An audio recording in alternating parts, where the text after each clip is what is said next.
Athena Greek mythology में बुद्धि, रणनीति और युद्ध की देवी मानी जाती है। उन्हें नॉलेज, जस्टिस और रणनीतिक युद्ध कला की देवी भी माना जाता है। उनके नाम से जुड़ा हर रेफरेंस ताकत, रहस्य और कंट्रोल को दर्शाता है। द एथेना डॉक्यूमेंट सिर्फ एक डॉक्यूमेंट नहीं, बल्कि वर्ल्ड विजडम और दुनिया पर राज करने का सबसे बड़ा हथियार है।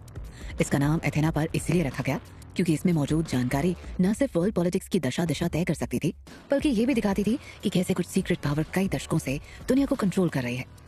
इसमें वो सीक्रेट ट्रीटीज और समझौते दर्ज थे जिनकी मदद से दुनिया के कुछ ताकतवर लोग पूरी दुनिया की इकोनॉमी और पॉलिटिक्स को कंट्रोल करते थे। इसमें कई ऐसे इतिहास के पन्ने दर्ज हैं जो कभी आधिकारिक रूप से सामने नहीं आए। इसमें युद्धों के पीछे असली वजह, तख्ता पलट की साजिशें और छुपे हुए जासूसी ऑपरेशंस शामिल हैं। इसमें उन सीक्रेट बैंक अकाउंट और ट्रांजैक्शनों का ब्यौरा था जिनका इस्तेमाल सरकारें और बड़े बिजनेसमैन अपनी ब्लैक मनी को छिपाने के लिए करते थे। कुछ जानकारियां ऐसी थी जो आने वाले कुछ सालों में ग्लोबल इकोनॉमिक और जियोपॉलिटिकल मूव्स को पहले ही प्रेडिक्ट कर सकती थी। ये डॉक्यूमेंट विजडम और पावर का प्रतीक थी। ठीक उसी तरह जैसे ग्रीक देवी एथेना युद्ध लड़ती थी, लेकिन बिना तलवार उठाए, सिर्फ अपने दिमाग से। इसलिए इसे द एथेना डॉक्यूमेंट कहा जाता है। ध्रुव अपनी प्राइवेट प्लेन की खिड़की के पास बैठा था। उसकी नजरें दूर तक फैले समुद्र पर टिकी थी, लेकिन उसके दिमाग में इस वक्त केवल एक ही चीज घूम रही थी, द एथेना डॉक्यूमेंट। तभी पीछे से निहाल की आवाज आई, जो अब तक लैपटॉप स्क्रीन पर छुपा हुआ था। तुम्हें पता है ध्रुव, द एथेना डॉक्यूमेंट सिर्फ कागज के टुकड़ों से कहीं ज्यादा है। ध्रुव ने गर्दन घुमाई और उसकी तरफ देखा।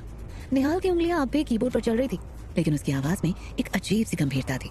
अथीना ग्रीक माइथोलॉजी में युद्ध और रणनीति की देवी मानी जाती है, लेकिन उनके युद्ध तलवार से नहीं बल्कि दिमाग से लड़े जाते थे। इस डॉक्यूमेंट का नाम अथीना पर इसलिए रखा गया क्योंकि इसमें मौजूद जानकारी दुनिया को सिर्फ हिला नहीं सकती, बल्कि उसे कंट्रोल कर सकती है। ध्रुव अब पूरी तरह उसकी बातों पर ध्यान दे रहा था। कैसे? उसने पूछा। निहाल ने स्क्रीन पर कुछ टाइप किया और एक फाइल खोल दी। ये एक ग्लोबल स्ट्रेटेजिक मास्टर प्लान है। इसमें वो सीक्रेट समझौते और ट्रीटीज दर्ज हैं जिनकी मदद से दुनिया के कुछ सबसे ताकतवर लोग ग्लोबल इकोनॉमी और पॉलिटिक्स को कंट्रोल करते हैं। ये लोग पर्दे के पीछे रहकर तय करते हैं कि किस देश की सरकार गिरेगी, किसकी अर्थव्यवस्था उठेगी और किसे अगली तकरार का शिकार बनाया जाएगा। ध्रुव ने आंखें संकरी कर ली। यानी ये डॉक्यूमेंट उन सभी खेलों का असली राज खोल सकता है जो दशकों से चल रही हैं।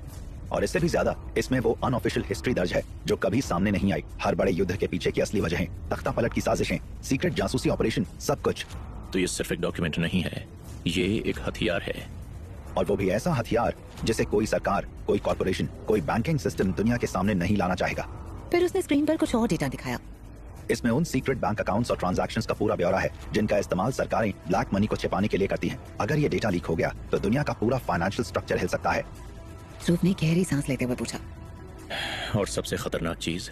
निहाल कुछ सेकंड तक चुप रहा, फिर उसने धीरे से कहा, फ्यूचर स्ट्रैटेजी। ध्रुव ने भौहें चढ़ा दी। मतलब? इसमें उन प्लान्स का जिक्र है जो आने वाले वर्षों में ग्लोबल इकोनॉमिक और जियोपॉलिटिकल मूव्स को पहले ही प्रेडिक्ट कर सकती है। कौन सा देश अगली बार आर्थिक मंदी झेलेगा, कहां पर अगला युद्ध होने की संभावना है, कौन सी इंडस्ट्रीज आने वाले दशक में पावर गेम में होंगे, ये सब पहले से तय है और इसी डॉक्यूमेंट में लिखा हुआ है। ध्रुव कुछ देर तक चुपचाप खड़ा रहा, फिर बोला, यानी ये वो फाइल है जिसे कोई भी अपने दुश्मनों के हाथ में नहीं देना चाहेगा। निहाल ने गहरी सांस ली। फॉल्स गॉड काउंसिल बहुत समय पहले से चाहती है कि गिल फैमिली भी उनकी टीम में शामिल हो जाए, क्योंकि हम इस सिस्टम के खिलाफ खड़े होने की ताकत रखते हैं। लेकिन ध्रुव, हमने हमेशा अपने उसूलों से काम किया है। हम घोटाले नहीं करते, सरकारों को गिराते नहीं, लोगों की जिंदगियों से नहीं खेलते, और यही वजह है कि अब हम उनके लिए खतरा बन चुके हैं। ध्रुव ने ठंडी आवाज में कहा। तो अब वे हमें मिटाना चाहते हैं? बिल्कुल। तुमने देखा नहीं कि हालात कितनी तेजी से बदल रहे हैं। हमारे पुराने लोग अब हमसे कन्नी काट रहे हैं। बैंकिंग सिस्टम में हमारे खिलाफ सुबुगाहट साफ समझ में आ रही है और हमारे सप्लाई चेन पर हमले होने लगे हैं। ध्रुव, ये सिर्फ एक इत्तेफाक नहीं है, ये फॉल्स गॉड काउंसिल की चाल है। ध्रुव ने मेज पर रखे ग्लास को घूरा। यानी खेल अब असली मोड़ ले चुका है। तो अब आगे क्या? ध्रुव ने निहाल की तरफ देखा। निहाल की आंखों में पहली बार अनिश्चितता झलकी। मुझे नहीं पता, हालात अब मेरी समझ से भी बाहर जा रहे हैं। ध्रुव ने एक लंबी सांस भरी। तो फिर हमें इस खेल को अपनी शर्तों पर खेलना होगा। फॉल्स गॉड हमें मोहरे समझता है, पर असली खेल तब शुरू होता है जब मोहरे खुद खिलाड़ी बन जाएं। यानिका का केस पूरा हो जाए और लंदन का मामला थोड़ा ढीला पड़े, तो सबसे पहले हमें बैंकिंग सिस्टम को ठीक करना होगा। ध्रुव को निहाल की बातों से लगने लगा था कि इस गेम में जो सबसे बड़ा खेल होगा वो बैंकिंग से जुड़ा होगा। हालांकि दुनिया के सारे बैंक्स में कहीं ना कहीं गिल फैमिली का ही पैसा लगा है, पर अब ऑल्टरनेट मेथड इस्तेमाल हो रहे थे जिसे अपने हाथ में लेना जरूरी था। ध्रुव ने एक पल के लिए खिड़की के बाहर देखा। बाहर की दुनिया बिल्कुल वैसी ही दिख रही थी, काम, ऑर्डिनरी, नॉर्मल। लेकिन वो जानता था कि ये सिर्फ एक इल्यूजन था, क्योंकि असली खेल पर्दे के पीछे खेला जा रहा था। ध्रुव ने भले गिल फैमिली की मीटिंग से बचने का कोई बहाना ढूंढ लिया था, लेकिन दुनिया के दूसरे छोर पर होने वाली एक मीटिंग को टालना नामुमकिन था। फॉल्स गॉड काउंसिल की मीटिंग। ये कोई आम मीटिंग नहीं थी। यहाँ वो लोग बैठे थे जिनके फैसले सिर्फ बाजारों को नहीं बल्कि देशों की नीतियों को हिला सकते थे। इसके मेंबर्स भी सिर्फ वही लोग थे जिनकी आइडेंटिटी एक छाया की तरह थी। लकड़ी की लंबी टेबल के चारों ओर गहरे रंग के सूट पहने लोग बैठे थे। उन सभी के चेहरों पर एक जैसा ठंडापन था, मानो उनके लिए ये दुनिया एक खेल का मैदान हो और बाकी सब उनके मोहरे। उनके लीडर ने अपनी गहरी आवाज में कहना शुरू किया, ध्रुव को किसी ने बिजी कर रखा है, हमें उसके हर मूवमेंट पर नजर रखनी होगी। हम लोग आज यहाँ अथीना डॉक्यूमेंट्स थ्रेट एनालिसिस के लिए बैठे हैं। टेबल पर एक फाइल रखी गई। ऊपर बड़े अक्षरों में लिखा था अथेना डॉक्यूमेंट्स थ्रेट एनालिसिस। एक शख्स ने धीरे से फाइल खोली और पन्ने पलटते हुए बोला, अथीना डॉक्यूमेंट्स को लेकर जो हलचल थी उसका असर अब दिखने लगा है। एम्ब्रोस वॉन क्लेमेंट को किसी ने रास्ते से हटा दिया और अब ग्लास हॉक यानी अनिका किडनैप हो चुकी है। हम सारे इवेंट्स पर बात करेंगे, लेकिन पहले ध्रुव गिल पर बात कर लें। टेबल की दूसरी ओर बैठे व्यक्ति ने बिना हिले हुए कहा, ध्रुव अब इस खेल में और गहराई तक फंस चुका है, लेकिन सवाल ये है कि वो इस जाल में रहेगा या जाल को ही फाड़ देगा। उसकी बात पर तीसरे मेंबर ने कहा, वो कोई आम मोहरा नहीं है। गिल फैमिली की ताकत, इंटरनेशनल नेटवर्क्स, उसके खुद के स्किल्स, ये सब उसे एक बहुत खतरनाक खिलाड़ी बनाते हैं। उसके बाद वो हरमन गिल का खून है और उसे निहाल ने ट्रेन किया है। पता नहीं क्यों वो तीसरी लेडी ध्रुव की तारीफ में कसीदे पढ़ती चली जा रही थी। उसकी आंखों में ध्रुव के लिए कुछ था, जिसे बीच में रोकते हुए लीडर ने कहा, यही कारण है कि हमें ये तय करना होगा, ध्रुव को चेतावनी दी जाए या उसे खेल से बाहर कर दिया जाए।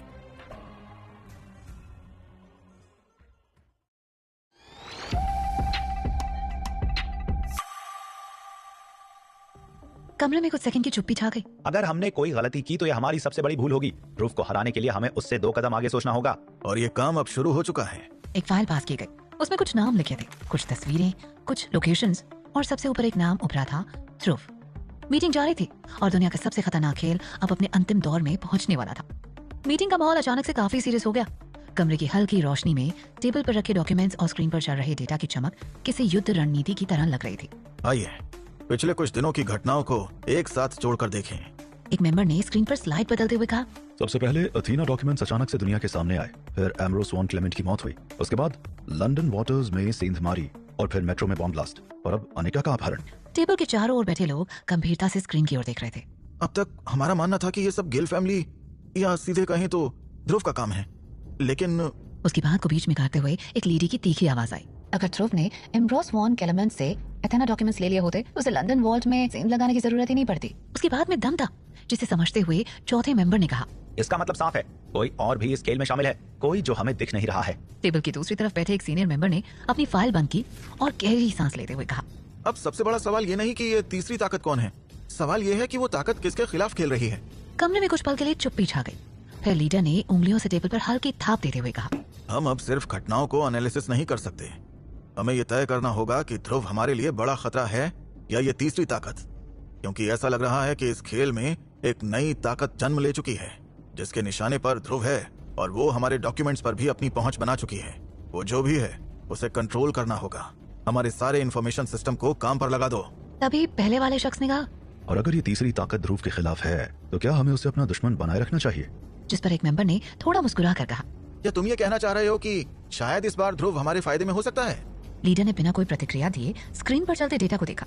लंदन से लेकर ज्यूरिख तक की घटनाओं को जोड़ने वाली एक अदृश्य डोर थी। अंत में लीडर ने धीमे लेकिन ठोस लहजे में कहा, ध्रुव अपने दुश्मनों को पहचानने में कभी गलती नहीं करता, लेकिन इस बार उसे हमारे सामने लाना होगा ताकि हम तय कर सकें कि ये युद्ध उसके साथ होगा या उसके खिलाफ। बैठक जारी थी, लेकिन अब खेल सिर्फ ध्रुव के खिलाफ नहीं था, बल्कि खेल के असली नियम बदल रहे थे। लंदन मेट्रो ब्लास्ट के ठीक बाद जब MI5 और MI6 अपने हर टारगेट के पीछे हाथ धोकर पड़ी थी, जसविंदर और तेजा पहले ही शहर छोड़ चुके थे। उनके लिए हर मिनट कीमती था और निहाल ने उन्हें एक परफेक्ट ठिकाना दिया था। लिंकनशायर लंदन से 260 किलोमीटर दूर एक इतिहास का टुकड़ा। लिंकनशायर इंग्लैंड की हरी भरी पहाड़ियों और ऐतिहासिक विरासतों से भरी वो जगह जहां वक्त जैसे ठहर सा गया था।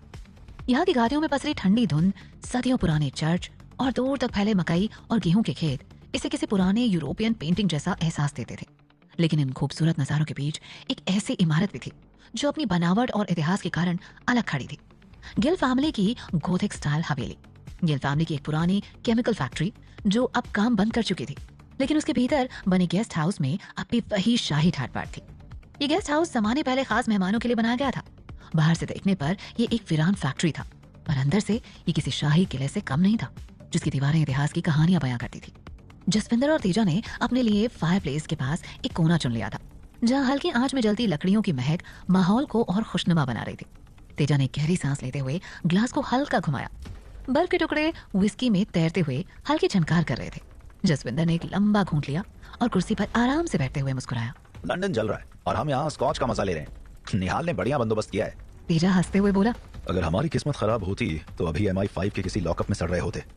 जसविंदर ने सिर हिलाया, लेकिन उसकी आंखों में एक अजीब सी चमक थी। नहीं तेजा, ध्रुव कुछ ना कुछ बंदोबस्त जरूर कर देता, पर ध्यान रखना ये बस शुरुआत है तेजा, खेल अभी लंबा चलेगा। दोनों के बीच कुछ देर खामोशी रही। लिंकनशायर की ठंडी रात के सन्नाटे में दूर कहीं उल्लू की आवाज गूंज रही थी। जसविंदर और तेजा ने इस हवेली के अंदर बने आलिशान गेस्ट हाउस में अपना ठिकाना बनाया था। ये एकदम अलग दुनिया थी। बाहर MI5 और MI6 उनकी तलाश में पागल हो रही थी और यहाँ एक गहरी शांति थी। तेजा ने हल्की हंसी के साथ अपने हाथ में पकड़े क्रिस्टल ग्लास को घुमाते हुए कहा, ये फैक्ट्री नहीं, एक किला है। जसविंदर ने जवाब दिया। गिल फैमिली सिर्फ बिजनेस में ही नहीं, ठिकाने बनाने में भी माहिर थी। फायरप्लेस में जलती लकड़ियों की महक और हवा में घुली स्कॉच की गर्माहट ने माहौल को और भी गहरा बना दिया था। लेकिन वो जानते थे कि ये सुकून बस कुछ देर का है। बाहर दुनिया चल रही थी और वो जल्द ही फिर से इस खेल में कूदने वाले थे। लिंकनशायर की रात गहरी हो रही थी। हवेली के बाहर दूर किसी चर्च की घंटियां बज रही थी और ठंडी हवा पुराने पेड़ों की शाखों को हिला रही थी। अभी तो वो सुरक्षित थे, लेकिन कब तक?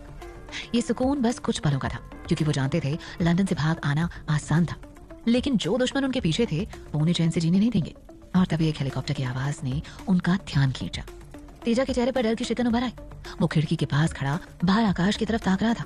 तभी जसविंदर ने उसका हाथ पकड़कर उसे अंदर खींचते हुए कहा, डोंट गेट एक्साइटेड। इधर जसविंदर तेजा को सिचुएशन में ओवर रिएक्ट करने से रोक रहा था। वहाँ गिल फैमिली के हेडक्वार्टर्स में माहौल गर्म था। एक बड़े लेकिन सुरक्षित कमरे में परिवार के कुछ सीनियर मेंबर्स जमा हो चुके थे। कमरे की रोशनी हल्की थी, लेकिन हर चेहरे पर टेंशन साफ झलक रही थी।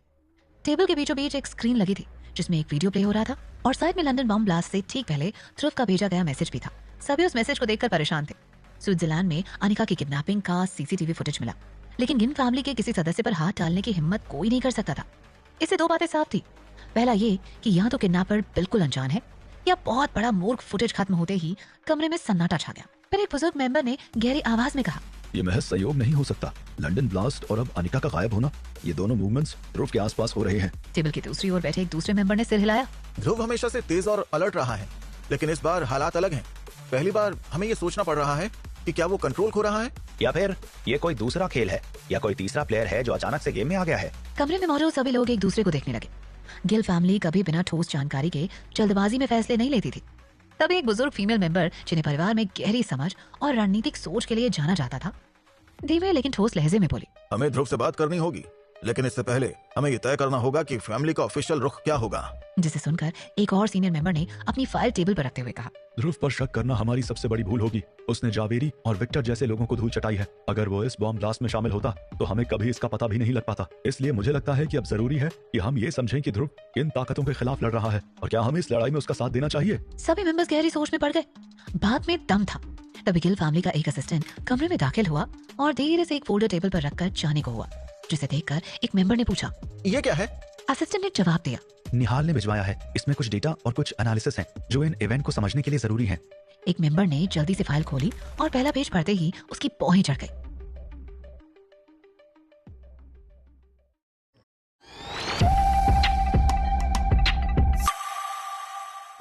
निहाल के भेजे डॉक्यूमेंट्स और प्रूफ देखकर कमरे में मौजूद सभी सीनियर मेंबर्स के चेहरों की हवाइयां उड़ चुकी थी।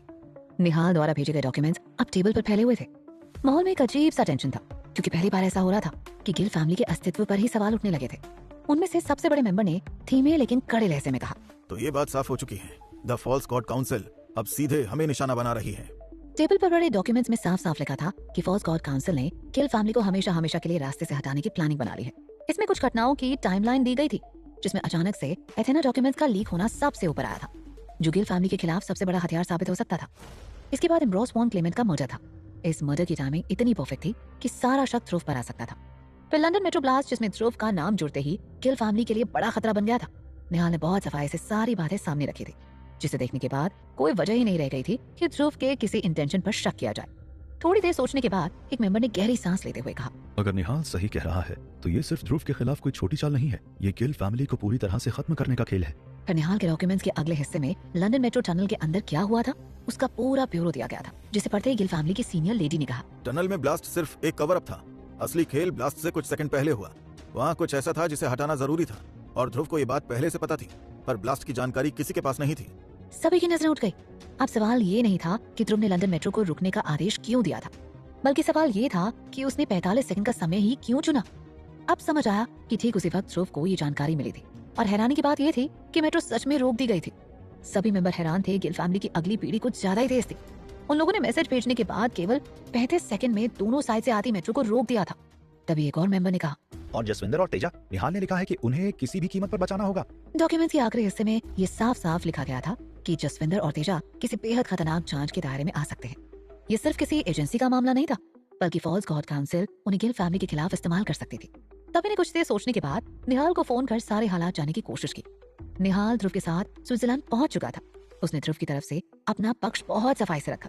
सभी निहाल के जवाब से सैटिस्फाई लग रहे थे। साजिश कई परतों में थी और उसकी जड़ें बहुत गहरी थी, जिसे सुनकर कमरे में चुप्पी छा गई। फिर टेबल के बीचों बीच रखे स्पीकर से निहाल की गंभीर और ठोस लहजे में आवाज सुनाई दी। मुझे पता है कि इस समय हम सब अलग अलग दिशाओं में सोच रहे हैं, लेकिन एक बात साफ है, अगर ध्रुव को रोका गया तो हम हार जाएंगे। उसे अभी पूरी आजादी देनी होगी। यही एकमात्र तरीका है जिससे हम इस खेल में आगे बढ़ सकते हैं।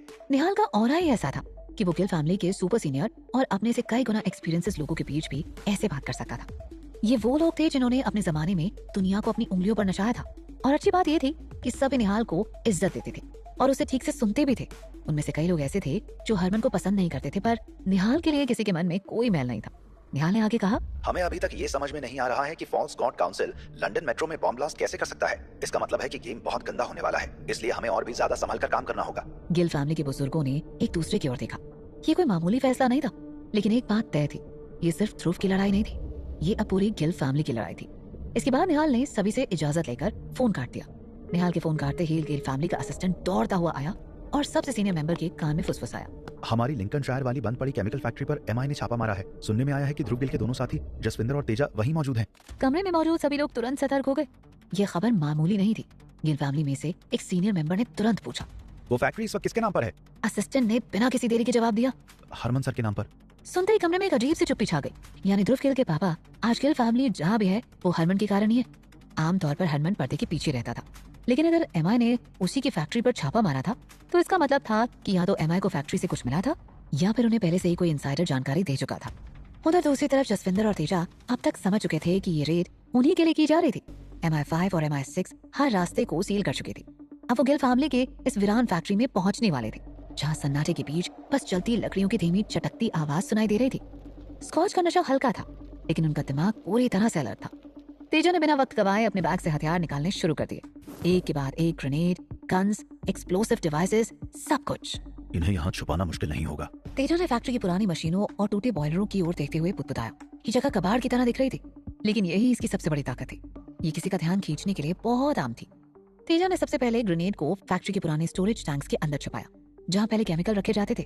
गन्स को उसने वेंटिलेशन शाफ्ट के अंदर फिक्स किया और कुछ एमिनेशन को उसने दीवारों के बीच बनी खोखली जगह में धकेल दिया। जसविंदर अब तक आराम से बैठा था, लेकिन जब तेजा ने एक स्पेशल गन निकाली, एक .50 कैलिबर स्नाइपर, तो उसने हंसते हुए पूछा, इसे कहाँ रखने का प्लान है? तेजा मुस्कुराते हुए बोला, इसे छुपाने का नहीं, सही वक्त पर निकालने का प्लान है। दोनों के चेहरे पर एक हल्की मुस्कान थी।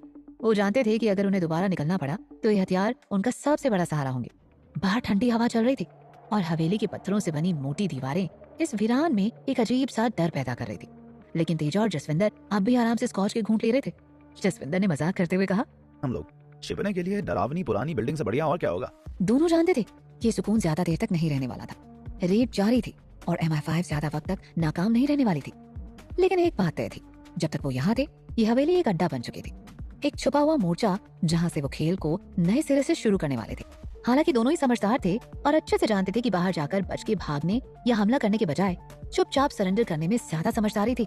आप कितने भी ताकतवर क्यों ना हो, किसी देश के अंदर उसकी एजेंसी से लड़ने को समझदारी नहीं कहेंगे।